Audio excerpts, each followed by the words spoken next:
I get very excited about pouring metal, whether it's bronze, aluminum, or iron. It's always exciting. It's always new. It's always, there's always a little element of danger.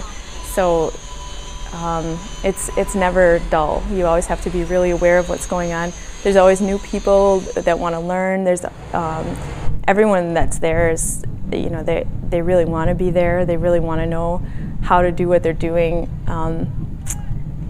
People fall in love with it, and it becomes a part of their life and a part of their discipline.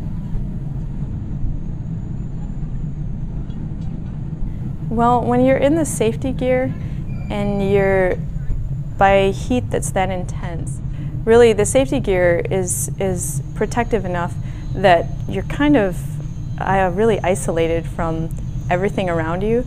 So the students have to yell the commands really loud and clear. Everybody else has to be quiet.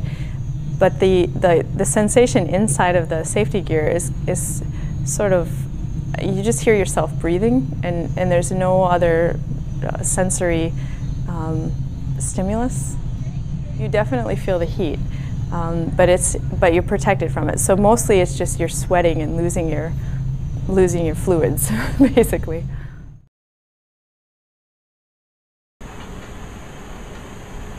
The crucible can hold about 300 pounds of bronze.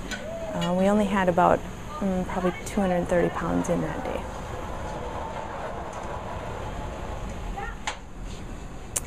Well, I think that a lot of the value is it's a real boost to their confidence.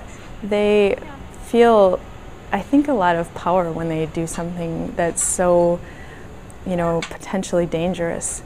And I think that, it's something that they don't get to do, every day. It's not something that you can just go and, just wake up in the morning and decide you're going to pour bronze that day.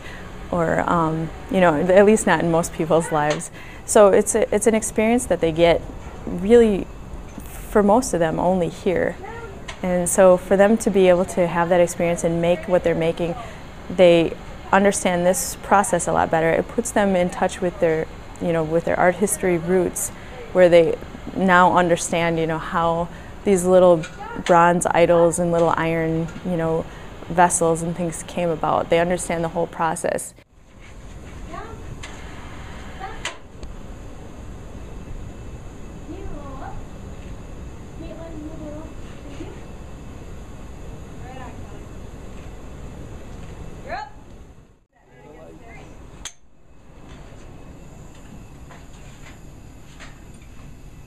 One of the reasons that we turn off the lights after the pour is to check the molds and make sure that they were thick enough.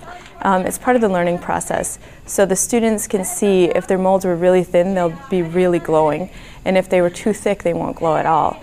And so there's sort of a happy medium. You just want them to be glowing a little bit so they can all see that, and then they've learned something. And the other thing is, it's a really nice way to end the pour. Just to take a look at the glowing metal and sort of, appreciate the heat and the light of the metal for what it is.